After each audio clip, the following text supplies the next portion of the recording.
I want to follow up here. Ms. Lago, what about, you said you, quote, hold people accountable, end quote. How long have you been in your current position? Since August of 2011. And how many people since that time have been fired? In the last year, 200 people were fired. The year before that, 115. And how many for sexual harassment? In the last 3 years, Whatever 70 time frame. people. 70 people have been disciplined for sexual misconduct. 30 have been fired or removed. Would that, when you say or removed, when you say removed, does that include those that would just retire or quit? Retire or resign, yes. So 7 were... Following up with us, I don't expect you to memorize all this off the top of your head. I need you to detail that for us with specificity. Don't break it into, you can't say fired or just retired. I want to see the difference between the two. Because the concern is that you don't actually fire somebody. They get their full benefits, they get everything else. Now this person in Ms. Rice's case, why was he hired to come in and provide a motivational speech? So I was very disturbed to learn that as well. I found out about that last week. What I understand is he encountered the existing hotshot superintendent at an off-forest event for retirees or a going-away party or something like that. The current superintendent invited him to a gathering. It's not clear that that superintendent knew the history. I'm not sure. When the forest supervisor found out after the event where Mr. Beckett appeared, he sat down all of his staff and said, we can't ever have this guy anywhere at any of our functions. And that's one of the consequences of not having a disciplinary action, right? Just allowing him, patting him on the back, saying, you know, good job. How much did you pay him?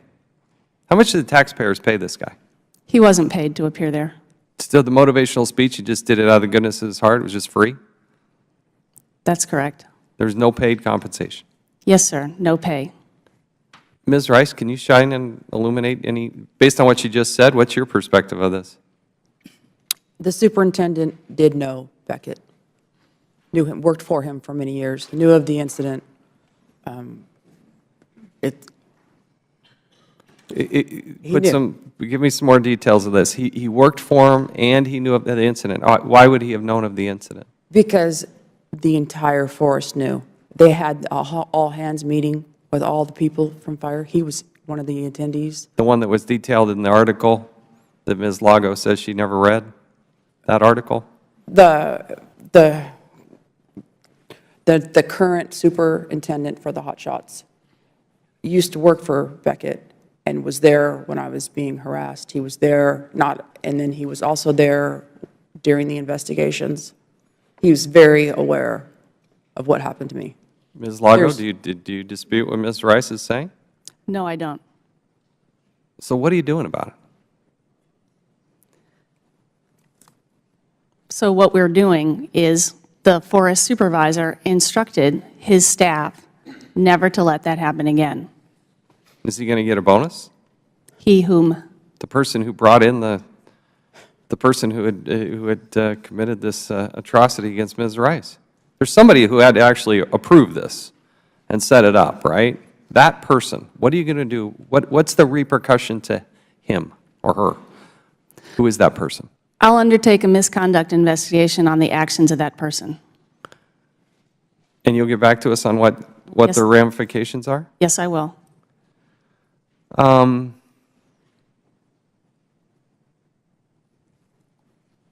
Explain to me why it takes so long to go through these harassment issues. 4 years, was the average time that it took? And that's been improved to 18 months? That's the program.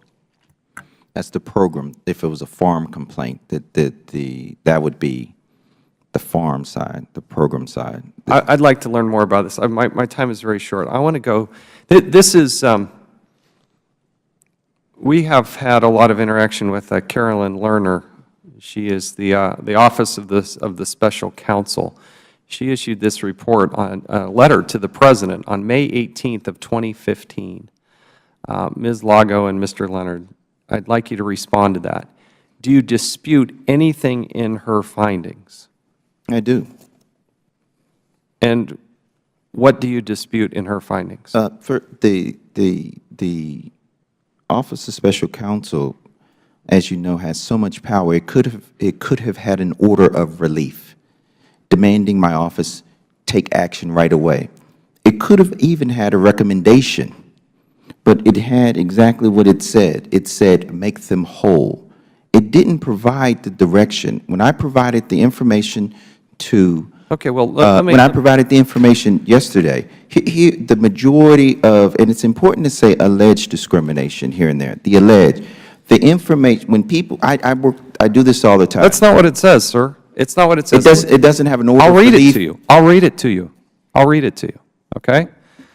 The proposed corrective actions do not provide sufficient redress for affected individuals. It doesn't say anything in that sentence about alleged or anything else. Let me read the paragraph right before it, because it's section 4, and with the indulgence of the committee here, I'm going to just read this. I have reviewed the original disclosure, the agency reports, the whistleblower comments. I have determined that the reports contain all the information required by statute. However, the agency's findings are partially unreasonable.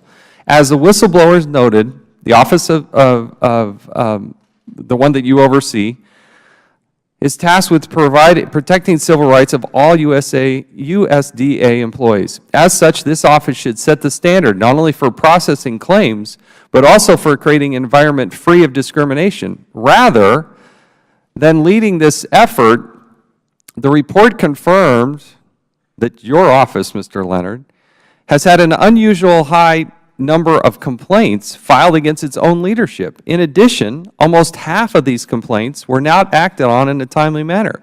And even when they were addressed within the legally mandated period, they were processed in a manner that violated agency regulations. While the report did not reveal any intentional wrongdoing, it demonstrated that OASCR has been seriously mismanaged, therefore compromising the civil rights of the USDA employees.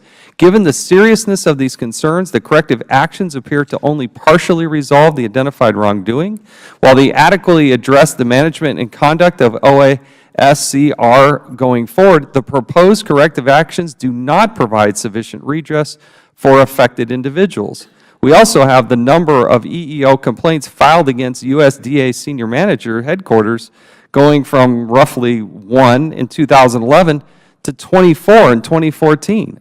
With 0 findings of discrimination. In fact, over 2011 to 2015, 42 complaints filed, 0 findings of discrimination. Against senior management officials at USDA. So going back to the special counsel's letter, detail for us where they're wrong. But firstly, that's just not my office. That's all of USDA and 100,000 employees. Understood, in the context of it. But in my office, it was 12 for a 5-year period, and we have 140 employees.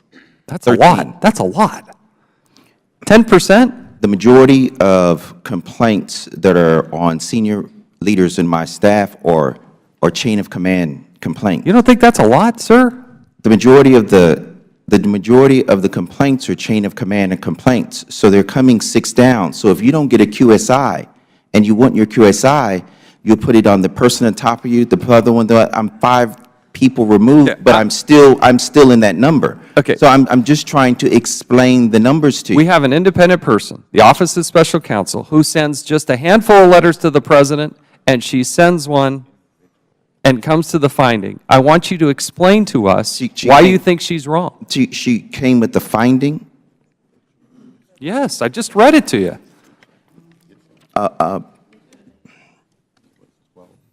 In my world, there's a finding or a non-finding. A finding would have an order of relief attached to it. I mean, in order, if there's a finding on the Forest Service, I'm ordering them to put civil rights placards up. I'm ordering people to go to civil rights trainings. I'm ordering I'm asking you removal. what- I'm ordering, there is. I'm trying to lessen my time here. I'm trying to ask you, in this multi-page letter, where you think she's wrong. Tell me what you dispute. I will tell you this. Our Office of Inspector General did the investigation of that.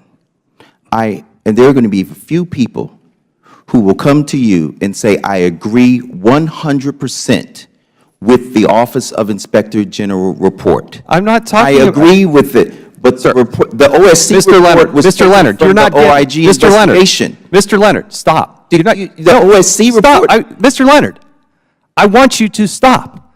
I'm not talking about the Inspector General. I'm talking about the Office of Special Counsel, who sent a letter to the President of the United States. That is not a common occurrence. It happened more than a year ago. I'm asking you, giving you the opportunity for you to tell me where you think she's wrong. I agree with the Inspector General report that did the investigation. I have concerns with the interpretation of said report. Okay, we'll revisit this. I've gone way past my time. I believe it's Mr. Heiss of Georgia, who now recognized for 5 minutes.